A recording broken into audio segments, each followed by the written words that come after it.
As a sales leader, you think to yourself, okay, this is one of the highest leverage things I can do, which is make my team better. That means then you need to go through and find stuff to show them and teach them. That means you're listening to podcasts like 30 Minutes of Presence Club. You're pulling one tactic out and you're going to practice yourself to get really good with it. And reality is this is what separates the elite from the average. Because the average leaders will say, that sounds like too much work.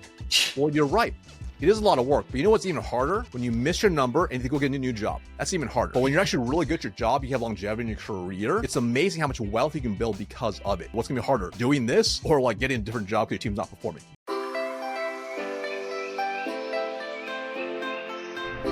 Alrighty, Marcus, welcome back to the show. We start every leadership show with your top 3 actionable takeaways. Let's get your 3. All right, cool. Number 1, create a personal success blueprint for each new hire.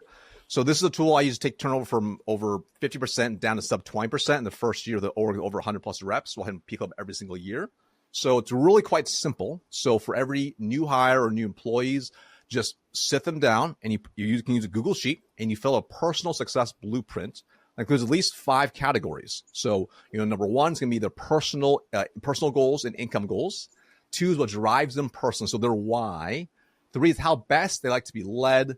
4 is how they like to receive feedback and the perceived strengths and weaknesses. And you use this form as a guide to the conversation about their future. And then you list out like 2 to 3 action items that really help develop them. So for instance, let's just say if they say, hey, Mark, I want to get promoted eventually. So you set a really clear action about helping them build a really core skill for the future. So that could be something like set up time with the general manager to walk through the P&L and how all departments connect together, put together a presentation to teach the team. So something like that so they can walk and do it literally right after the meeting together. Boom. What's number 2? Create the Road to Presence Club routine. So the reality is most reps have zero idea what a good day or a good week even looks like. That's actually realistic. So build a really simple visual tool inside like Google Sheets that breaks down what we call the Road to Presence Club. So this shows you literally hour by hour exactly what a Presence Club AE routine looks like from when they start work. So it breaks down in visceral detail. Let's say, for example, if they wake up at 8 a.m. to 5 p.m., what do they do? That could be exact phone prospecting times, all their internal meetings, that's sales meetings, one-on-ones, team trainings, etc. How many sales spots available for discoveries, demos, etc. So set the expectation how many of those are, the prep time, or whatever it's going to be. So it should be so clear. They follow it verbatim, it'll be hard not to be successful. So for instance here, you can have all your internal needs inside there. Let's just say, for example, you want your team to prospect more. So one of those blocks could be from 8 to 10 a.m. Monday through Friday is a prospecting block every single day. So ultimately, once you have this completely filled out, this becomes the benchmark for training and the minimum expectation. So if performance wanes, it's really easy to compare to what a perfect week is and then recalibrate if you need to. All right, bring it home. What's number 3? Number 3, I call it the 3-3-3 coaching system. So that's 3 meetings, 3 strengths, and 3 focuses.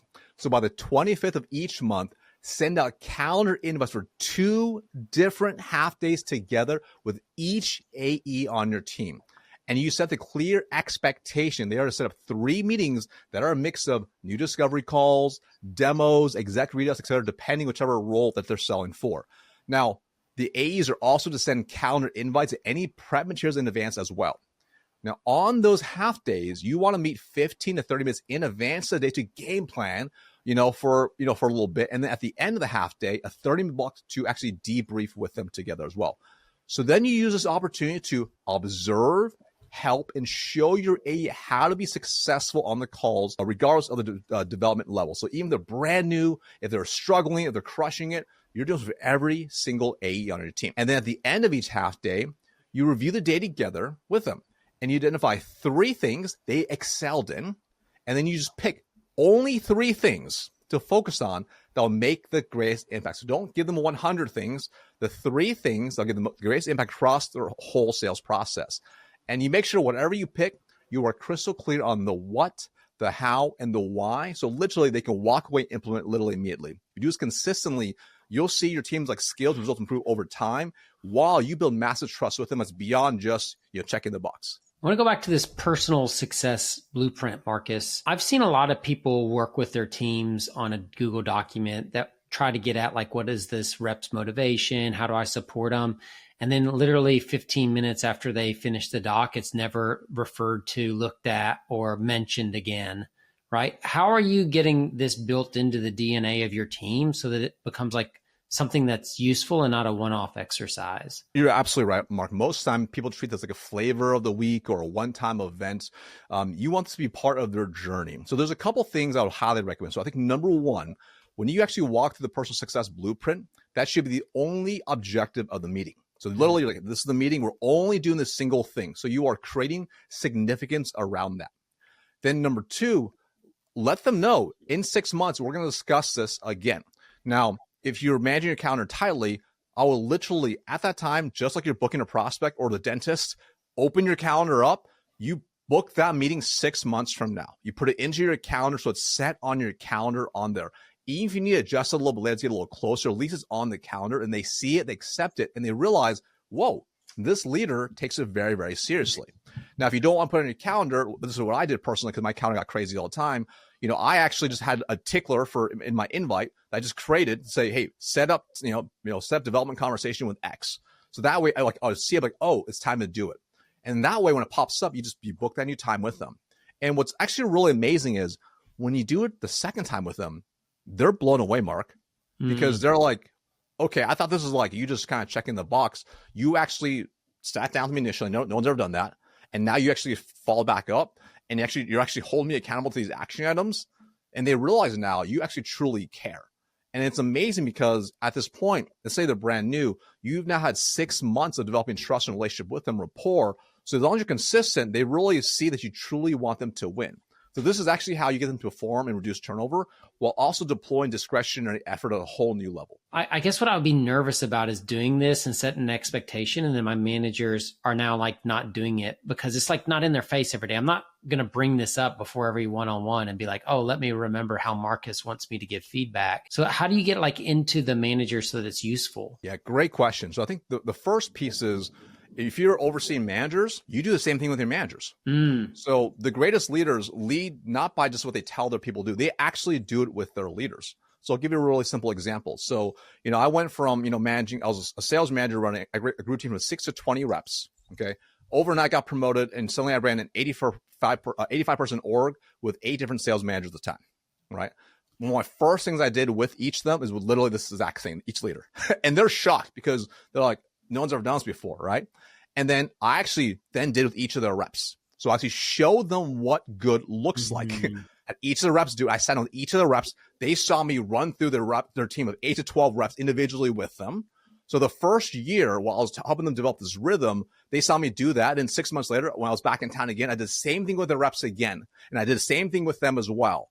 So they start to see that I was leading through my actions of what I expected. So that's a key. If you want to change behaviors and performance, you can't be an armchair quarterback. You can't sit back and, just be behind your laptop throwing the ball. You need to lead from the front and show them what that actually looks like at every single level. Marcus, I'm curious, how does this attach to a lot of times people do like beginning of quarter goal setting or stuff like that, where you're like building your path to President's Club, for example? Is this similar to that? Do you like tie them together? Is that like a different goal setting exercise? I know you coach a lot of like 7-figure sellers, and like, how do you get them to break down that path in digestible pieces? Yeah, great. So I love that, right? So there's a couple things, right? So I picture, if we look at from a tiered level, at the very top level is actually this personal success blueprint. If you think about this should have a lot of the personal goals. So they'll have stuff on there like, I want to buy a new home. I want to retire my spouse. I want to, retire by 40. I want to stack 5 million cash, whatever. You'll see a number of these things. And they really should be things that are beyond like, let me hit my number, hit President's Club. These should be like, if they hit these things, President's Club becomes a byproduct. Hitting their number becomes a byproduct. So if they shoot for the stars, land, the moon is the type of principle, that's how you want to think. So you have that as a top layer as how it all works. And then you go one below that, which is, okay, now at the company level, what's that look like? How do you deploy it from a QBR or month or MBR or whatever? Now, one slight pivot. I actually don't like QBRs. I prefer actually MBRs, monthly business reviews instead, because I found in the quarter too much stuff changes. You're far more accurate in at least managing your number. So anyways, besides that point though, so you have the core overall personal success blueprint, and then you have your planning at your monthly business review. So that at that point, if you think about it, if they know what they're already going after everything below in that business review should align towards hitting towards that. So from the accounts they want to go after, the deals that they need to work on, the red flags they have to worry about, their pipeline, etc. Everything flows together.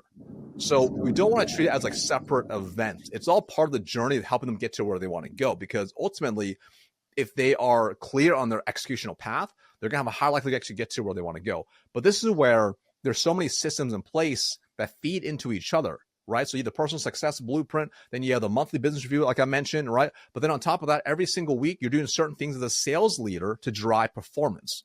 And it's not just one's important, others not important. They all feed into each other. And when you are ultimately going towards the same end goal, their North Star, their personal goals, you have a high likelihood for success. But the mistake a lot of leaders make is they don't do that. Instead, they lead them towards the number they want them to be at, the quota, the number as a team. And that's just not important to the rep, frankly. So Marcus, you just dropped us into your weekly rhythms, right? So it goes from like the personal success blueprint to the monthly plan that will get you to your number, to your goal or your presence club. And then you have literally on a weekly basis, all of the meetings or the rhythms or the trainings you're running with your sales team. And this was like really awesome when we were going through it in the prep. So could you just give me like a high level overview of the 4 training systems that you run on a weekly or on a monthly basis? 100%. So here's the 4 simple systems for creating a culture of high performance. So number 1 is a winning Wednesday training session where you have a specific training session every single week in this very specific format. Number 2, I call them real play Fridays. So not role plays, but real play Fridays, where you have a set time on Friday where you're doing full role plays that are real like a prospect every single Friday. Number 3 are monthly war rooms. So literally on a monthly basis, bring the entire team together for 4 hours of a targeted skill and deal progression meeting where you're helping them dig through their deals, or the biggest deals in their pipeline, moving things forward and generating more pipeline as part of it as well. And then the 4th is a little more advanced one. It's called the Apex Club, which is creating a leadership development program that you are implementing every single month, designed to prepare your AEs for the next step. So first, let's recap the 4. So you have Winning Wednesdays, which are just a training session. You have Real Play Fridays, which are 2 hours of like brute force role plays. You have monthly war rooms, which are a 4-hour targeted skill and deal progression. And then you have the Apex Club, which is your leadership development program.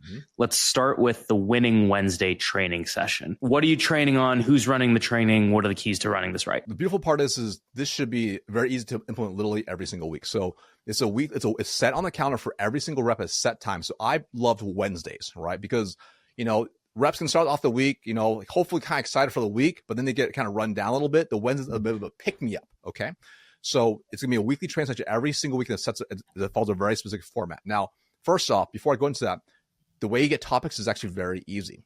It's as simple as, what are you seeing on calls and call reviews every single week? What's the team struggling with?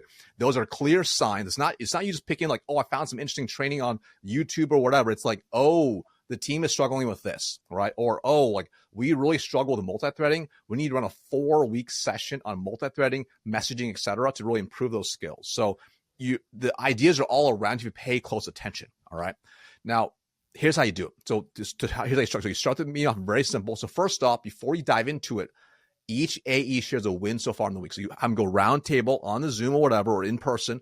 They each share a win so far in the week. And this is really, really important because this allows each AE to focus on what has been a win so far. Because sometimes if they had a tough week so far, they're beating themselves up.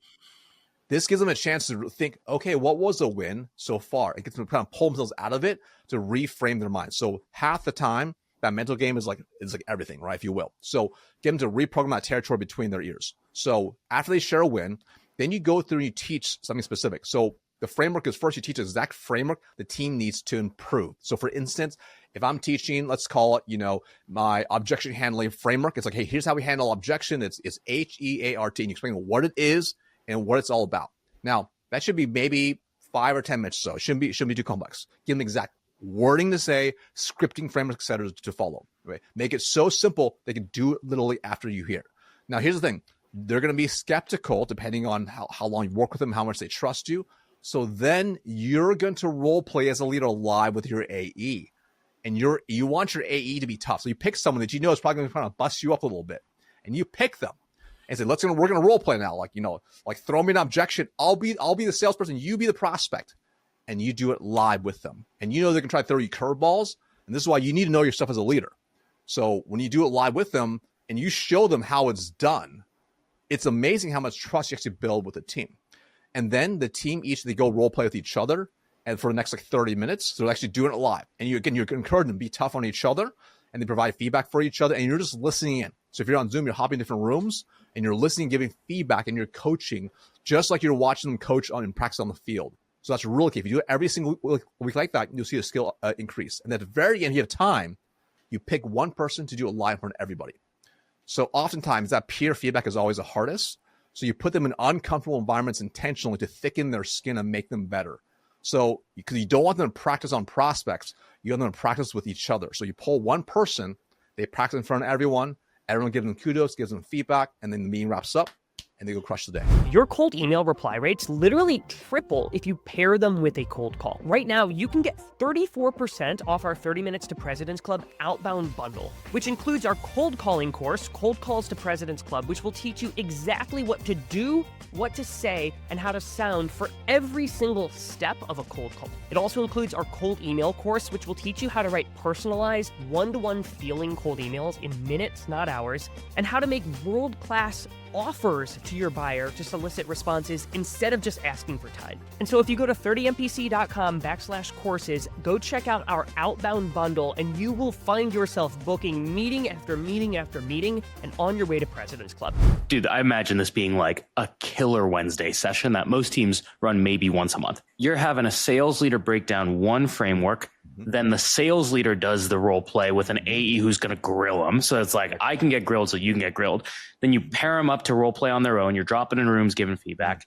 And then the team has one person go up and do the role play in front of the entire team. Correct. A lot of times with managers, some of the things that I hear is like, I can't put together a training every single week. And so how do you get the managers comfortable literally putting together a framework or full deck or something like that every single week on a grueling pace? I was fastidious about development. So when I was running a large org, I deployed trainings all the time to make it easier for them. So I gave them PowerPoint decks and slide decks to go and train their teams with. So they had tools to go and run with. That makes it a little bit easier, right? That's a perfect situation. You have somebody who is obsessive with winning, okay?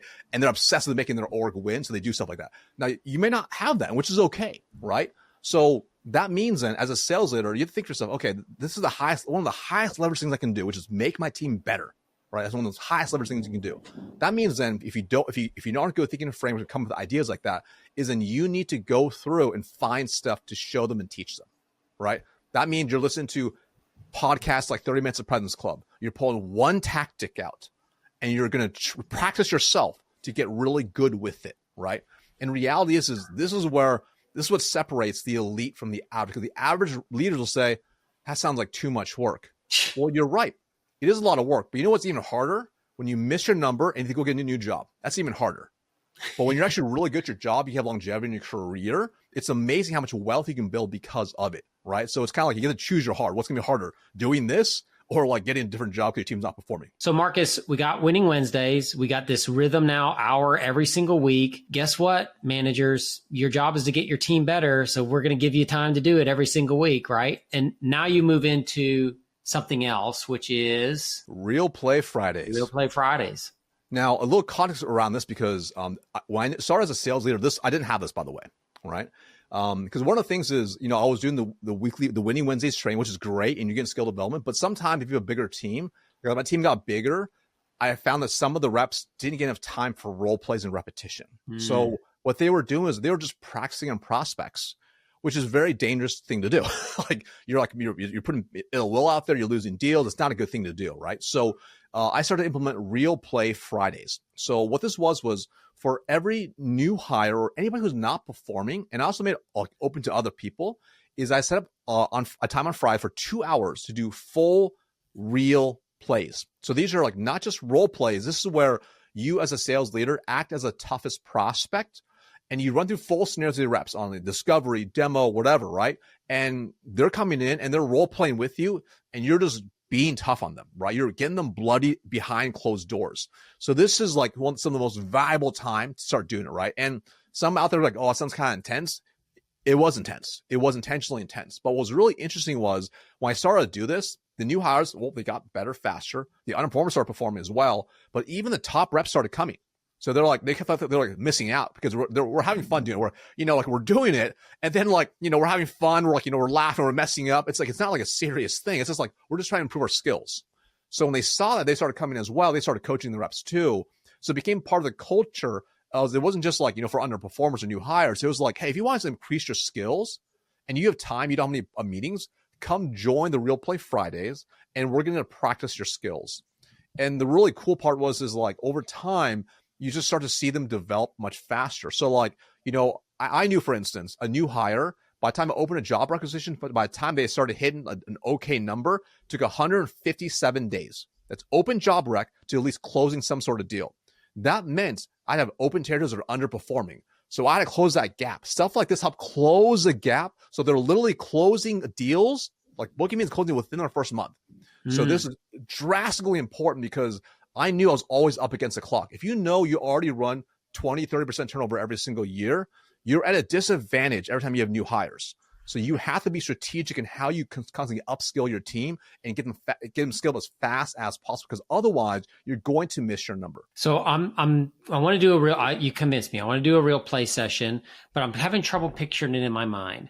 Perfect. I have a virtual team. I have, say, 12 people on my team. Am I doing one person at a time? Are they in breakout rooms? Like, take me through how that meeting runs. Perfect. So if you have 12 people on there, that's really awesome, by the way. So most of the time I would have maybe 2 to 4 that would come, right, as part of it, right? But let's say, imagine if you have 12. So if you have 12 people are going to be there, then you are going to have to get some help, realistically. So that would mean like maybe you're taking someone who's a little more tenured, and they're going to be the prospect, okay? Or if you need a couple people, you pick a couple people to be the prospect, and it's going to be some people are going to be role playing live, and I'll write the scenarios in advance. If you want to have some fun, by the way, you pick some of the reps and you have them write the scenarios. They love doing this. Hey, just write a couple bullet points of the toughest situation you had in the last couple of weeks, and let's just have some fun with it, right? And then it starts off very simple. So like, okay, let's say you have 3 people who are going to be the prospects, you and 2 other, more seasoned people. All right, cool. They each has a scenario. 3 people are role playing, and the other 6, they're observing. So they can hop in different rooms and just observe, because this is key.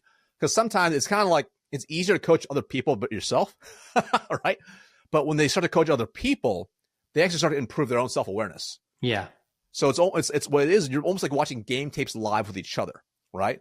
And then, once they get done, you basically reverse it, right? And then you do enough times so this way everyone gets a chance to role play.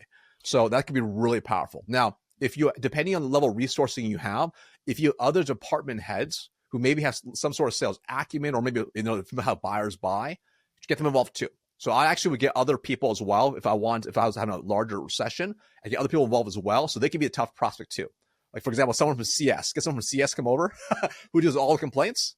It's amazing how tough those role plays can be, but they get far better skilled now, because they know it's like, okay, this is going to be tough.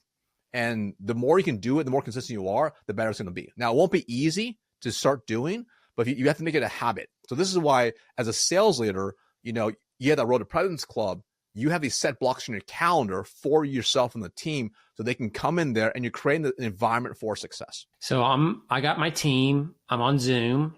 I say, okay, Marcus and Armand, you guys are going to be prospects.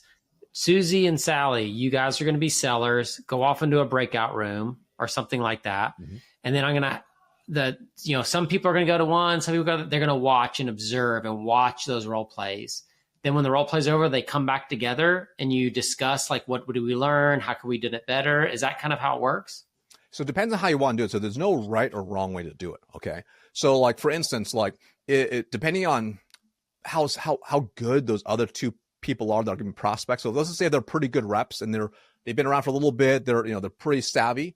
You may want to do all the coaching and feedback just within that room, just to make it simple from a logistics perspective. So you're not like jumping around, right? And you can just do on the spot from there. But if they're maybe not as good, then it's going to be like, okay, hey, in 1 hour, and we're going to circle back around. We're going to talk about what you guys saw and just go round table. So there's some flexibility there. You have to kind of gauge it based off the skill level of your team, to be specific. Let's talk about the monthly war room, because you have a 4-hour skill building and deal progression meeting. And it looks like you're structuring hours 1 and 2 differently from hours 3 and 4. So like, what does that look like? Yeah, these are a lot of fun if you do it right. So this should be, ideally, it's a set time. It's the same, like, last Friday of every single month. It's a set time where it's 4 hours where you're focusing on the skills and moving deals forward. So for instance here, so hours like 1 and 2, you have each rep pull up their account plan one at a time for one large deal that's stalled. So this should be like their top deals, maybe the top 10% of the ACV deals. You have them walk through the deal in front of everybody and then just open up for feedback and questions on the deal. So ultimately, the cool part is that if the team will start to ask questions and it's like, hey, did you do this? What about this? And dive deeper into the deal. And when you do it together like this, what's amazing is like the group think and the ideas that come from it. And the goal is you come away with a very clear, actionable strategy that AE can literally go and implement literally right after. So after they go, then you have another rep go, right? And you just kind of go through until the time is up.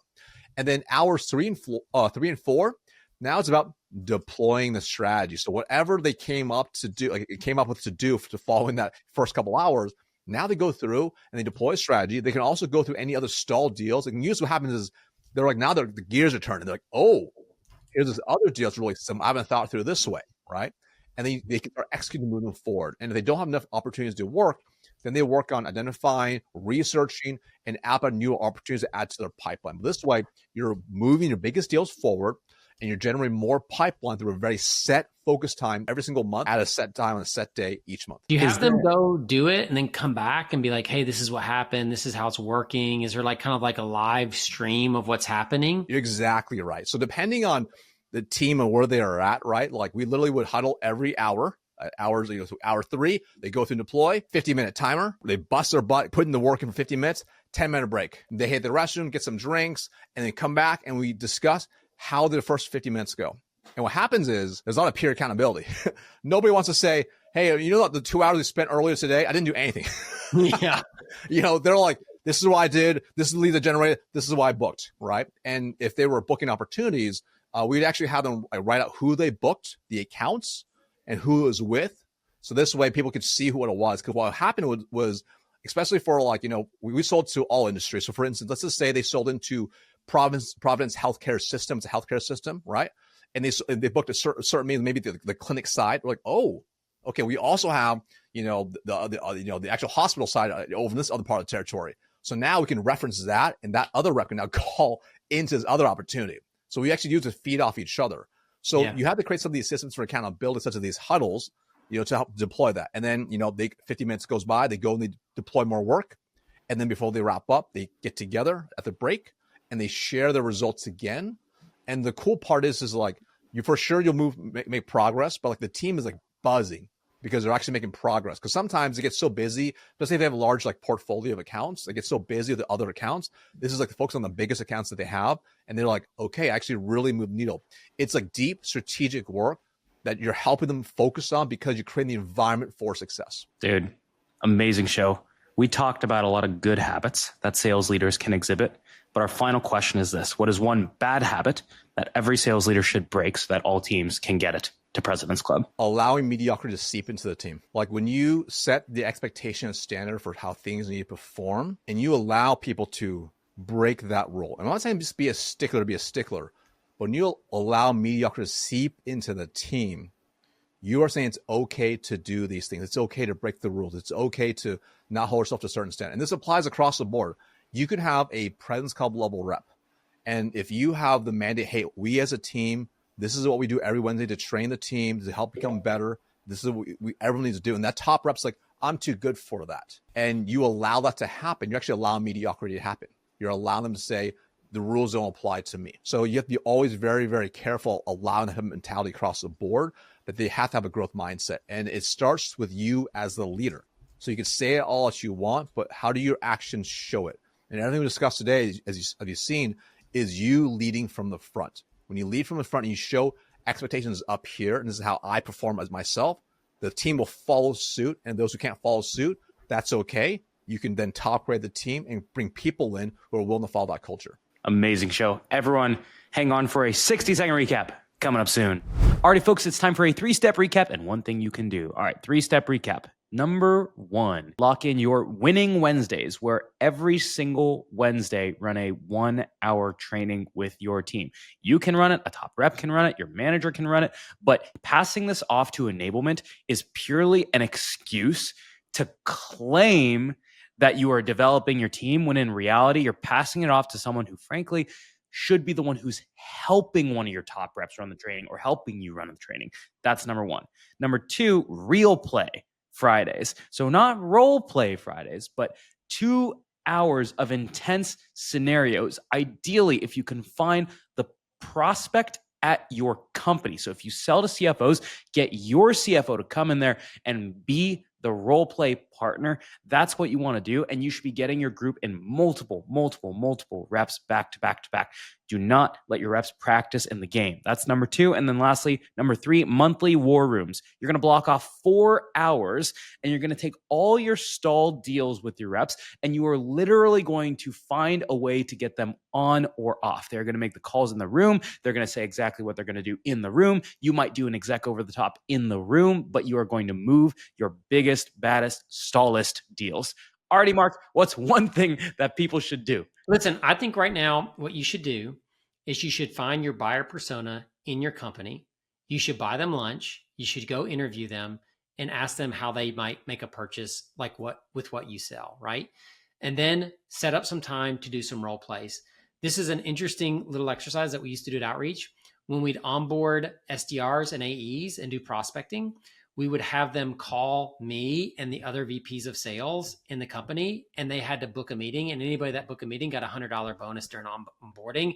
It was amazing how much more dialed in the cold calls were, and you could give great coaching. So find some people in your company that are your buyer persona and see if you can line them up to do some real plays. And folks, if you want another clinic on how to run great practice sessions and role plays, I've got 2 resources for you.